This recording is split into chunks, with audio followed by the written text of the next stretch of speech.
We had the wonderful opportunity to live on a tropical island in the South Pacific, Tanna Island in the nation of Vanuatu. We had the world's most accessible active volcano just 3 miles outside of our front door, blowing up all the time, and to live on an island with 6 languages. It's only 20 miles long and 10 miles wide, and there's 6 languages.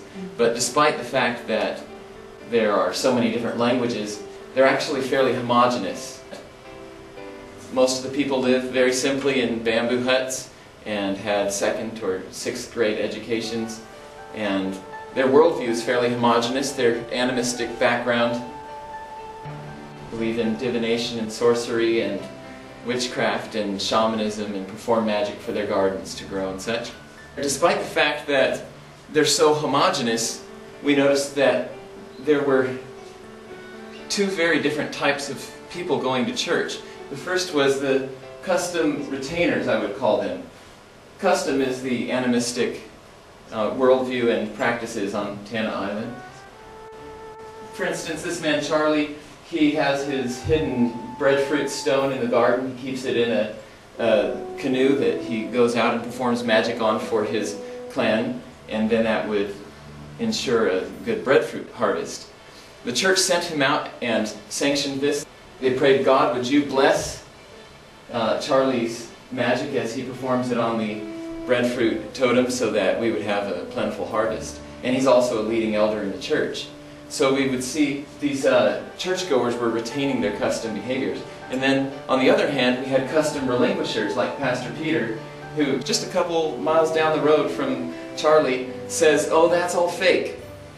Custom's fake. He doesn't believe in the taboo places and in the spirits dwelling in the totems and in the magic and the shamanism and such. He says, it's not in the Bible, so I don't do it. There's no prescription to drink kava or to perform magic on garden totems, and so I don't do it because it's not in the Bible. So I wanted to know, why are there custom relinquishers and custom retainers on Tanna Island, in such a homogeneous, small island? People from such a similar background. What distinguishes a custom retainer from a custom relinquisher? Or another way to put it is, why do some people relinquish animistic practices and beliefs while their cousins and brothers and sisters retain them? What life experiences have custom retainers had that differ from that of custom relinquishers? Does education factor in? What about denomination? What about conversion? Is it because of power encounters? So I went around and I asked people, how are you involved in custom? Tell me about an experience you've had with shamanism, or tell me what you do when you're sick. Do you go to the custom festivals such as the Toga, the Nokiar?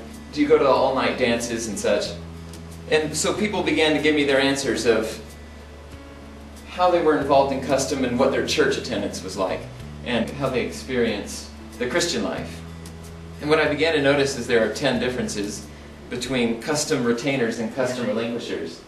The first is that those who I call custom retainers would talk about custom or animistic practices and belief as if they were good, as if they provided, all the things we need for life. So they might say it's expensive, they might say that it's tough, they might say that it provides lots of obligations on them that are difficult to fulfill, but in the end they felt that it was positive. They had a fairly positive feeling about custom. So when I asked the custom retainers, why do you think these certain denominations prohibited custom, or why do you think the missionaries of old would say that you can't drink kava, or that you can't go to shamans, or that you shouldn't do these all-night dances? And they would look at me just shocked. I can't imagine why. Why would the missionaries prohibit something that has been so good for us, that provides our gardens, provides us for health? The custom relinquishers saw custom as idolatrous or sinful. That was the main distinction, that people from both groups would describe custom as something we might want to avoid because it's dangerous or because it diminishes your faith in God. And so when you're talking with a custom retainer, you might get the impression that, oh, he's against custom, or he's left this animistic background because he refers to it as involvement with dark angels, or as magic, or as something that's dangerous that should be avoided. It could come back and haunt you or hurt you or make you sick. But in the end, the custom retainer saw it at least as beneficial, that if you did it correctly, and if you did it with all your heart, that it would benefit your life. Another distinguishing factor between the custom retainers and custom relinquishers was the cosmology. The custom retainers saw the local spirits as in control, whereas the custom relinquishers saw Jesus as more powerful. And Genesis 1:26 and 27 were important to them, that God has given man and woman authority over the rest of the creation. Another distinguishing factor is social obligations. The custom retainers have to continue practicing their animistic behaviors because they feel obligated to meet certain social responsibilities to especially to their uncles, whereas custom relinquishers have found a way within the church to continue to meet those obligations without engaging in certain types of magical behaviors, or in, for instance, kava consumption and the religious use of kava to communicate with spirits. Another distinguishing factor was that custom relinquishers articulated a vivid conversion experience and could remember a time when they went from not believing in Jesus to believing in Jesus, whereas the custom retainers were very vague about when they became a Christian, why they come to church, what the purpose is for church. Another distinguishing factor is the nature of salvation. I would ask custom retainers, what does it mean Jesus saved you? And the idea was very this worldly. It means that I have good health, or it means that I have enough to eat, or that my family has peace at the home, whereas custom relinquishers articulated salvation as no longer guilty of sin, but now Jesus has paid the penalty for their sin. Another example is the use of the Bible, that custom retainers were much less likely to talk about the Bible or to have memorized verses, and for those verses to be a part of their reasons for their religious life. Also, the selection of leaders. Custom retainers have gone to churches where the selection of leadership is not very stringent, or where leaders have not gotten much training, whereas custom relinquishing churches tend to have a long process before someone can stand up and begin preaching. Custom relinquishers see animistic type behaviors such as divination, shamanism, sorcery, and religious use of drugs as sinful, whereas custom retainers see them as helpful. And the last factor that I saw that distinguished custom retainers from custom relinquishers was the plausibility structures.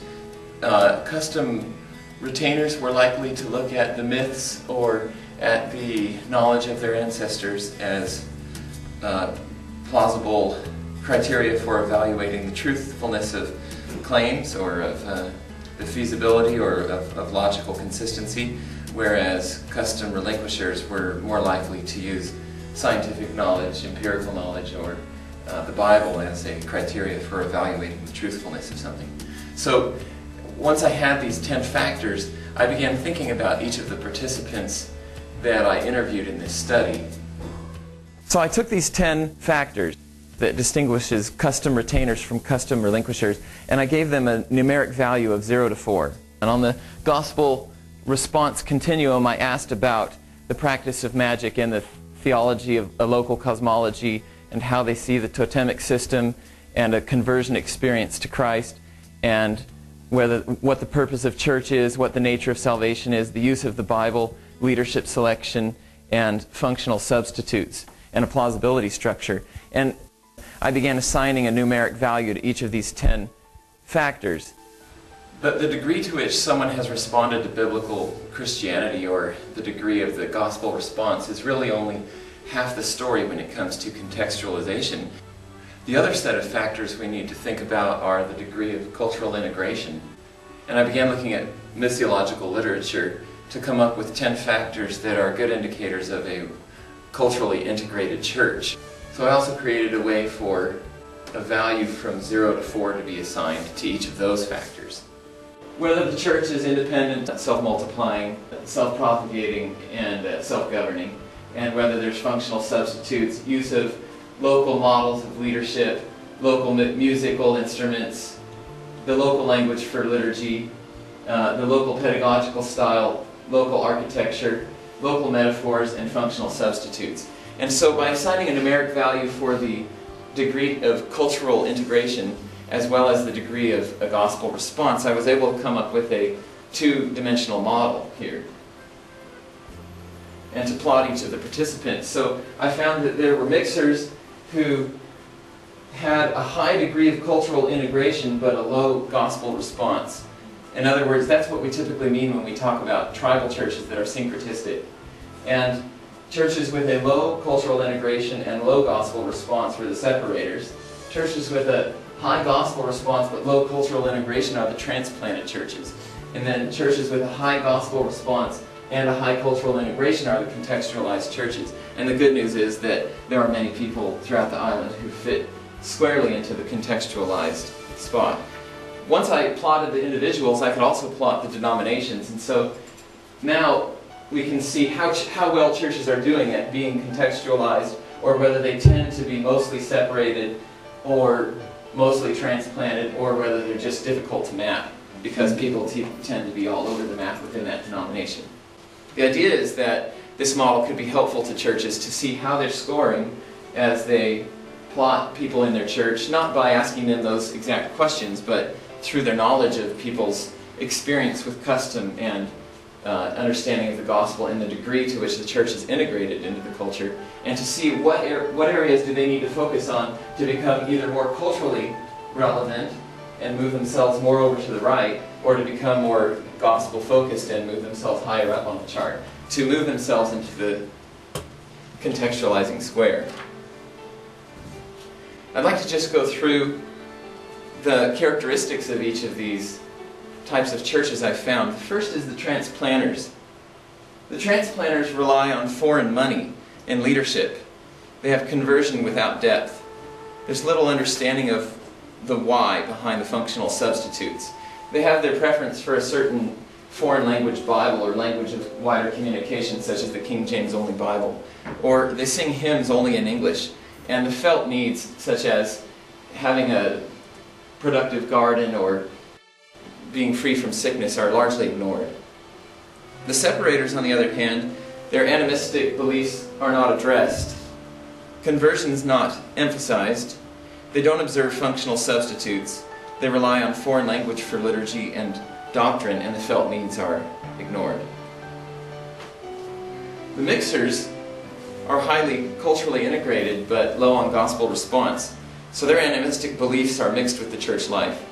They have an unclear conversion experience. They don't observe functional substitutes. They appreciate the vernacular. They use local songs, and the felt needs are overemphasized.